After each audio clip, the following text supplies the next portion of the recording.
जय हिंद फ्रेंड्स, कैसे हैं आप लोग। आई होप आप लोग अच्छे होंगे और मस्त होंगे।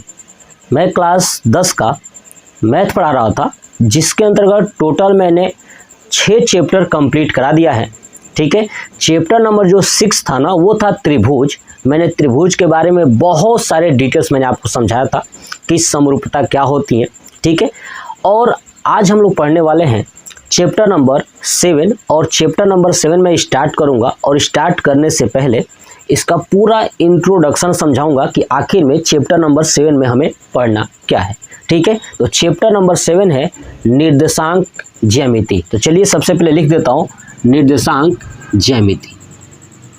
ठीक है, जो हम लोग पढ़ना है वो है निर्देशांक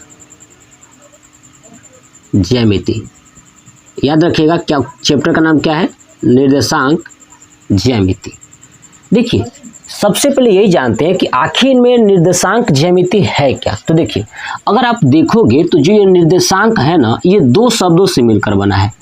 एक निर्देश और दूसरा अंक।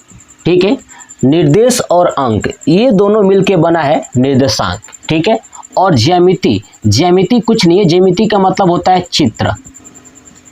ठीक है, या कोई पिक्चर। ठीक है, ये क्या है? तो ज्यामिति है। अब समझिए, देखिए अब यहाँ पे निर्देश और अंक का मतलब क्या होता है कि अगर मैं आपको किसी वस्तु के बारे में निर्देश दूं, ठीक है, और उस निर्देश को आप अगर अंक के रूप में, ठीक है, दर्शा पा रहे हो, तो वो निर्देशांक है। बात समझ में आ गया? यानी कोई भी आपको अगर पिक्चर दिया जाए, चित्र दिया जाए, उस चित्र को, ठीक है, अंक के रूप में अगर दर्शा रहे हो तो क्या होगा? निर्देशांक। ठीक है, जैसे समझिएगा कि मान लीजिए कि ये एक वस्तु जो है ए है। क्या है ये? ए है। तो इस वस्तु की स्थिति बतानी है कि ये वस्तु कहाँ पर है। तो देखिए, जब भी किसी वस्तु की स्थिति बतानी होती है ना, तो हमेशा उसके 2 पॉइंट होते हैं। 2 पॉइंट का मतलब क्या होता है कि 2 रेखा समझ जाइए एक प्रकार से, एक ये वाली ऊर्ध्वाधर और एक क्षैतिज। समझ में आ गया? यानी इस वस्तु की जो स्थिति मुझे अगर बताना होगा तो मुझे 2 रेखा खींचनी होगी। ठीक है, एक ऊर्ध्वाधर और एक क्षैतिज। तो जो ऊर्ध्वाधर रेखा खींची जाएगी ना, इस रेखा को बोलेंगे, याद रखिएगा, इस रेखा को बोलेंगे वाई अक्ष। क्या बोलेंगे? वाई अक्ष। ठीक है, और जो क्षैतिज रेखा खींची जाएगी इसको बोलेंगे एक्स अक्ष। क्या बोला जाएगा? एक्स अक्ष। ठीक है, यानी ये क्षैतिज रेखा को एक्स अक्ष कहा जाता है और ऊर्ध्वाधर रेखा को वाई अक्ष कहा जाता है। अब समझिए मेरी बात को, जो ये बिंदु है ए, यानी एक वस्तु ए है, इस वस्तु की स्थिति बतानी हो तो कहाँ से बताएंगे? ये कहेंगे कि एक्स अक्ष से इतनी दूरी पर है और वाई अक्ष से इतनी दूरी पर है। यही ना कहेंगे जी, इसका स्थिति बताना हो तो यही क्या है? निर्देशांक ज्यामिति। यानी आपको एक्स अक्ष और वाई अक्ष पे किसी भी वस्तु की या किसी बिंदु की अगर आप स्थिति बताते हो तो क्या होगा? निर्देशांक ज्यामिति। समझ में आ गया? तो मान लीजिए, सपोज करिए कि ये वाला यहाँ पे 1 हो गया, ये 2 हो गया, और इसके नीचे ये 3 हो गया। यानी इसके जस्ट सामने क्या है? 3 है। ठीक है, और फिर मैं ऐसे कर दूं यहाँ पे, तो यहाँ पे मान लेता हूँ ये 1 हो गया, ये भी 2 हो गया, और ये वाला 3 हो गया। तो इस वस्तु की स्थिति क्या कहोगे कि जो ये वाई अक्ष है, यहाँ से कितनी दूरी पर है? तो 1 2 3 दूरी पर है। ठीक है, और एक्स अक्ष से कितनी दूरी पर है ये ए? तो यहाँ पे गिनेंगे 1 2 3। तो समझिएगा, अब देखिए, ये एक्स अक्ष और ये वाई अक्ष जिस बिंदु पे कट करते हैं ना, है ना, एक्स अक्ष और ये वाई अक्ष जिस बिंदु पे कट करते हैं, इस बिंदु को बोलते हैं मूल बिंदु। याद रखिएगा, कौन सा बिंदु बोला जाएगा? मूल बिंदु। ठीक है, और मूल बिंदु का जो मान होता है ना, याद रखिएगा, वो होता है 0, 0।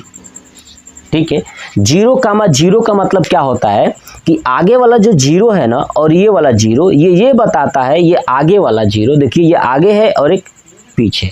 ठीक है। तो ये बताता है कि ये जो वस्तु है, ये जो बिंदु है वो दोनों अक्षों पर ही स्थित है ना, दोनों अक्षों पर ही ये स्थित है ये बिंदु, इसलिए इसको बोलते हैं मूल बिंदु। यानी इसका कोई भी दूरी नहीं है, ना ही एक्स अक्ष के तरफ दूरी है, ना वाई अक्ष के तरफ दूरी है, ठीक है। इसलिए इसको कहा जाता है मूल बिंदु। समझ में आ गया। तो मूल बिंदु क्या होता है? 0 0। देखिए, जब भी किसी वस्तु का अगर निर्देशांक बताना होगा ना, ध्यान रखिएगा, जब भी किसी भी वस्तु का अगर आपको निर्देशांक बताना होगा कि निर्देशांक लिखिए, उसकी स्थिति बता दीजिए निर्देशांक लिख के, तो याद रखिएगा x और y के रूप में लिखा जाएगा। किसके रूप में? x और y के रूप में। यानी आगे वाला x का मान होगा और ये जो y है ना, ठीक है, ये दूसरा वाला क्या होगा? y का मान। यानी अगर आप देखोगे तो मूल बिंदु में 0 और 0 है, तो बताइए ये आगे वाला 0 क्या है? x का मान है, और ये वाला y क्या है? अरे मतलब कि ये 0 क्या है? y का मान है। समझ में आ गया। तो किसी भी वस्तु का अगर निर्देशांक बताना हो तो याद रखिएगा हमेशा x वाला पहले रहेगा और y वाला बाद में रहेगा। तो आप नोटिस करिए, देखिए ये x अक्ष है ना, और ये क्या है? y अक्ष है, ठीक है। तो देखिए यहाँ पे x है ना, इसमें x कौन सा होगा? ये 3 होगा कि नहीं? देखिए x अक्ष पे कितना है? ये 3। ये वस्तु की दूरी क्या है?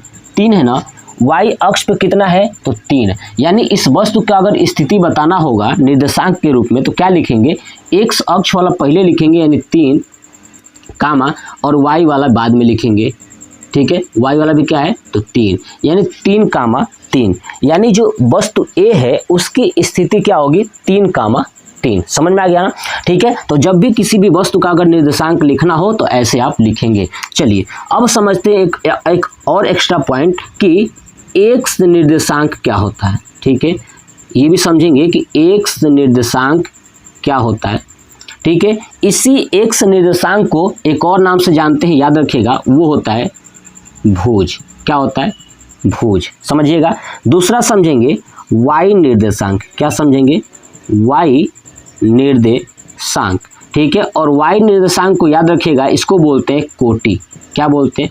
कोटि, ठीक है। तो आपको ये याद रखना पड़ेगा कि भुज क्या होता है और कोटि क्या होता है। तो ये देखिए, अब समझते हैं कि x निर्देशांक क्या होता है। तो देखिए x निर्देशांक क्या होता है ना, ठीक है, समझिएगा। x निर्देशांक क्या होता है कि अगर कोई वस्तु की स्थिति y अक्ष से दूरी बताओगे, कहाँ से? y अक्ष से अगर दूरी बताओगे, ठीक है, तो क्या होगा? x निर्देशांक होगा। यदि किसी वस्तु की जो दूरी है y अक्ष से नापी जाती है, कहाँ से? y अक्ष से, तो वो होगा x निर्देशांक। दिमाग में याद रखिएगा, x निर्देशांक पूछा जाएगा तो y अक्ष से नापी जाएगी, और जब y निर्देशांक पूछा जाएगा तो x अक्ष से नापी जाएगी। बात समझ में आ गया। तो देखिए जो x निर्देशांक है ना, ये इसको क्या बोलते हैं? भुज, और y निर्देशांक है इसको बोलते हैं कोटि। यानी आप नोटिस करोगे कि जो x निर्देशांक था, मैंने क्या बताया कि जब y अक्ष से जो दूरी मापोगे, है ना, x निर्देशांक y अक्ष से दूरी मापना है। तो देखिए ये है y अक्ष ना, ये जो बिंदु है यहाँ से यहाँ तक की दूरी मापिए तो कितना है? यहाँ पे 3 है। देखिए 1 2 3, यही ना दूरी है। तो इसको बोलेंगे, इसी को क्या बोलेंगे? x निर्देशांक, है ना। x निर्देशांक हमेशा y अक्ष से मापी जाती है। तो देखिए अब ये x पर कितना है? 3 है। तो ये आगे वाला यही ना था, देखिए यहाँ पे 3, x क्या है? 3। तो यानी ये आगे वाला ही क्या है? आपका x निर्देशांक है, और ये पीछे वाला जो y है यही क्या है? आपका y निर्देशांक है। समझ में आ गया ना, ठीक है। तो समझ में आ गया कि x निर्देशांक कहाँ से मापा जाता है? तो y अक्ष से मापा जाता है, और जो y निर्देशांक होता है वो कहाँ से मापा जाता है? तो याद रखिएगा y निर्देशांक हमेशा x अक्ष से मापा जाएगा ऊपर की तरफ, x अक्ष से मापा जाएगा ऊपर की तरफ। समझ में आ गया कि x निर्देशांक क्या है, y निर्देशांक क्या है, भुज किसे बोलते हैं? तो आगे वाले को भुज बोलते हैं क्योंकि ये x निर्देशांक है, और ये y वाले को क्या बोलते हैं? कोटि बोलते हैं। समझ में आ गया। जब किसी भी वस्तु की स्थिति निर्देशांक के रूप में बतानी होगी तो x और y लिख के बता देंगे। समझ में आ गया। तो आप मुझे कमेंट बॉक्स में कमेंट करके बताइएगा, ठीक है, कि ये जो वस्तु में है b, इस b का निर्देशांक क्या होगा, है ना। इस पिक्चर में b का निर्देशांक क्या होगा? देखते हैं कितने दोस्त कमेंट करके बताते हैं कमेंट बॉक्स में, ठीक है। तो आपको ये चीज़ें याद रखनी है। अब सबसे इम्पोर्टेंट बात, आखिर में निर्देशांक ज्यामिति हम लोग पढ़ते ही क्यों हैं, ठीक है, आखिर में ये क्यों बनाया गया है? तो देखिए जब आप कभी एरोप्लेन से यात्रा करते हो या पानी वाली जहाज से यात्रा करते हो या नहीं भी यात्रा करता हो, तो आपने कभी सोचा है कि पानी वाली जहाज जब पानी के अंदर होती है तो उसे रास्ता पता कैसे होता है कि एक देश से दूसरे देश में जाना है। एरोप्लेन हवा में उड़ती है तो उसे रास्ता कैसे पता चलता है वो कहाँ किस डायरेक्शन में जा रही है, क्योंकि हम लोग ज़मीन पे जब चलते हैं तो रास्ते भटक जाते हैं। तो आसमान में उड़ रही है एरोप्लेन, पानी के समुद्र के अंदर चल रही है जहाजें, वो क्यों नहीं रास्ता भटकती, वो क्यों अपने प्रारंभिक से लेके जो अंतिम स्टेज होता है वहाँ पर आसानी से पहुँच जाती है। वो यहाँ पे मदद करता है उनके लिए निर्देशांक ज्यामिति। क्या मदद करता है? निर्देशांक ज्यामिति। जैसे एक तौर पे एग्जाम्पल के तौर पे मैं आपको समझाता हूँ, देखिएगा, इसे आप नोट कर लीजिए, ठीक है ना, कि भुज क्या है, कोटि क्या है, समझिएगा। जैसे मान लीजिए कि ये इंडिया का साउथ वाला पार्ट है, ठीक है, ये साउथ वाला पार्ट है, ठीक है, समझिए। अब ये साउथ वाला पार्ट है, यहाँ पे मान लीजिए कि एक जहाज है, ठीक है, यहाँ पे नाव बना देता हूँ, ठीक है, ये हमारे पास एक जहाज है, नाव है, बोट, ठीक है, समझिए। अब देखिए ये जो जहाज है, इस जहाज को ये ऊपर की तरफ जाना है, मान लेता हूँ यहाँ पे जाना है उड़ीसा में। कहाँ जाना है? उड़ीसा,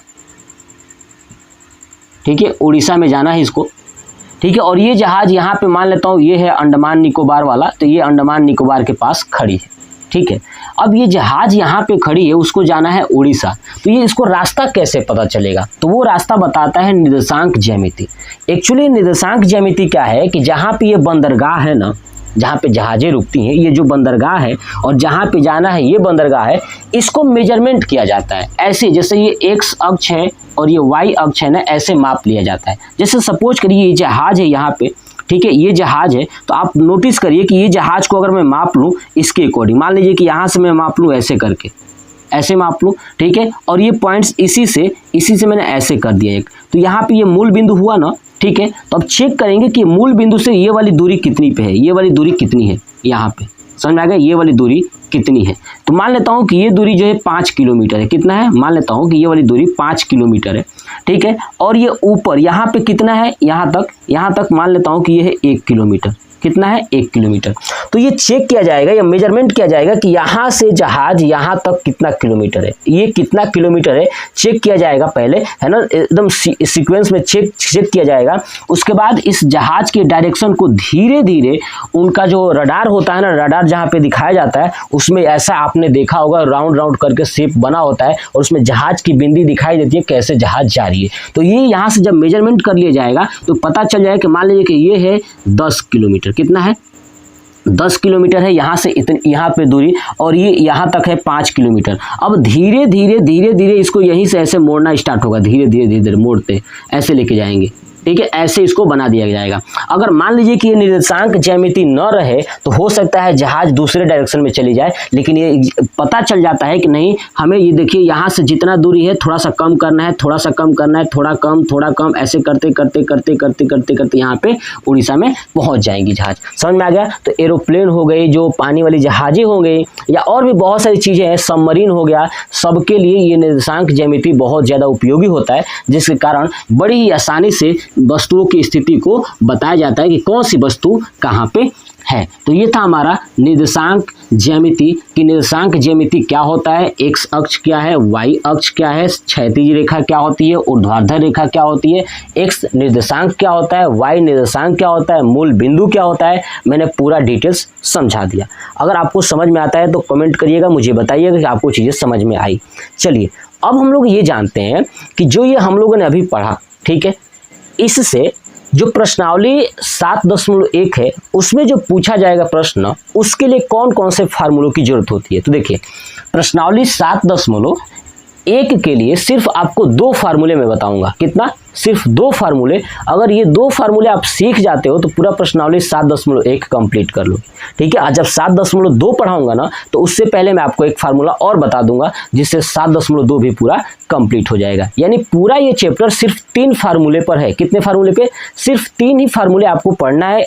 उस फार्मूले की वजह से आप पूरा चैप्टर कंप्लीट कर दोगे, चैप्टर नंबर 7 यानी निर्देशांक ज्यामिति। तो आपको समझ में आ गया। अब मेरी बात को ध्यान सुनिएगा, कौन कौन से फार्मूला है। तो देखिए देखिए जो हम लोग 7.1 पढ़ने वाले हैं ना, इसके लिए हमें 2 फार्मूला पढ़ना है। कितना? 2 फार्मूला। पहला फार्मूला यही है, दूरी सूत्र ज्ञात करना है। यानी आपको 2 बिंदु दिया होगा है ना, उस दोनों बिंदुओं के बीच में दूरी ज्ञात करना। जैसे समझिएगा, मान लीजिए कि ये है एक्स अक्ष, ठीक है, और ये है आपका वाई अक्ष। क्या है ये? वाई अक्ष, ठीक है। यहाँ पे एक वस्तु है ए और यहाँ पे एक वस्तु है बी, ठीक है। तो इसका भी निर्देशांक होगा ना, और कैसे होगा? एक्स और वाई के रूप में, याद है अभी मैंने समझाया था, इसका भी एक्स और वाई के रूप में होगा निर्देशांक, ठीक है। तो ये मान लीजिए कि पहला वस्तु है, तो इसलिए इसको मान लेता हूँ कि x1 और y1 होगा। क्या होगा इसका निर्देशांक? मान लेता हूँ कि x1 और y1 होगा, ठीक है। और ये दूसरी वस्तु है, इसलिए इसको मान लेता हूँ कि इसका जो निर्देशांक होगा x2 और y2 होगा। समझ में आ गया? तो 2 वस्तुएं हैं, तो इनके बीच की दूरी क्या है, ये वाली दूरी क्या है, तभी तो पता चलेगा जहाज को कैसे लेके जाना है। तो ये दूरी पता चल जाएगी ऐसे।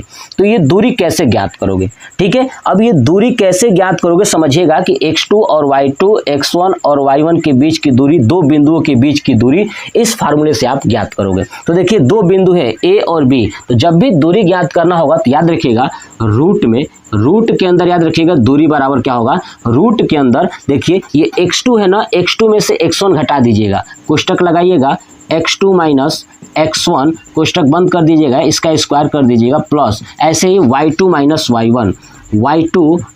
y1 का स्क्वायर कर दीजिएगा। ये हमारा निकल जाएगा दूरी। क्या निकल जाएगा? दूरी। यानी दूरी बराबर क्या होगा, तो रूट में ब्रैकेट में x2 माइनस x1 का whole square plus y2 minus y1 का होल स्क्वायर। ये दूरी सूत्र से आप ज्ञात कर सकते हो, इसको बोलते हैं दूरी सूत्र। 2 बिंदुओं के बीच की दूरी अगर जब भी ज्ञात करना हो तो याद रखिएगा यही वाला फार्मूला अप्लाई होगा। अब आप कहोगे सर 2 से ज़्यादा हो गया, तो कुछ नहीं बाबू, अगर 2 से ज़्यादा हो गया तो वो अलग तरीके के प्रश्न पूछे जाएगा, हमेशा 2 बिंदुओं के बीच की दूरी ही पूछी जाएगी। चलिए नेक्स्ट देखते हैं दूसरा फार्मूला क्या है। पहला ये है, दूसरा फार्मूला क्या है? दूसरा पूछा जाएगा कि मध्य, ठीक है, क्या पूछा जाएगा? मध्य, है ना, मध्य बिंदु का निर्देशांक। किसका पूछा जाएगा?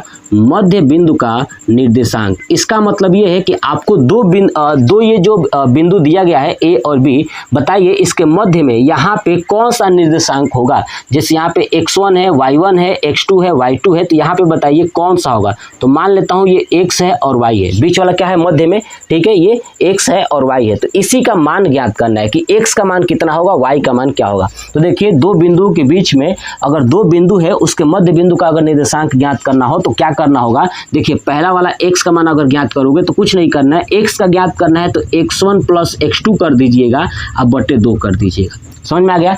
अगर x का ज्ञात करना है तो x1 प्लस x2 बटे 2। दूसरा अगर y ज्ञात करना है तो कुछ नहीं करना है, y1 प्लस y2 बटे 2। ये हमारा हो जाएगा मध्य बिंदु का निर्देशांक। किसका हो जाएगा? मध्य बिंदु का निर्देशांक। बस आपको इतना ही जानना है, उसके बाद ये पूरा प्रश्नावली 7.1 आप पूरा कंप्लीट कर दोगे, और मैं खुद प्रॉपर आपको कराऊंगा और पीछे पढ़ा भी चुका हूँ। बहुत सारे दोस्तों ने उस वीडियो को देखा था, पढ़ा भी था। इस साल भी मैं पढ़ाने वाला हूँ 2026 के लिए, तो नोट कर लीजिए इसको, इसका स्क्रीनशॉट ले लीजिए। आपको समझ में आएगा कि मध्य बिंदु क्या होता है। कुछ नहीं, 2 बिंदुओं के बीचों बीच में वो मध्य बिंदु होता है, और 2 बिंदुओं के बीच की दूरी अगर याद करना हो तो x2 माइनस x1 का whole square plus y2 minus y1 का होल स्क्वायर। ये 2 फार्मूले आपको याद रखना है। एक और फार्मूला बता दूंगा, जिसके बाद प्रश्नावली 7.2 भी आप पूरा कंप्लीट कर दोगे। उसके बाद ये पूरा चैप्टर नंबर 7 कंप्लीट हो जाएगा। ठीक है, तो आप इसका स्क्रीनशॉट ले चुके होंगे। अभी मैंने आपको जितना भी डिटेल से समझाया, आप कमेंट बॉक्स में कमेंट करके जरूर बताइएगा कि आपको कैसा लगा।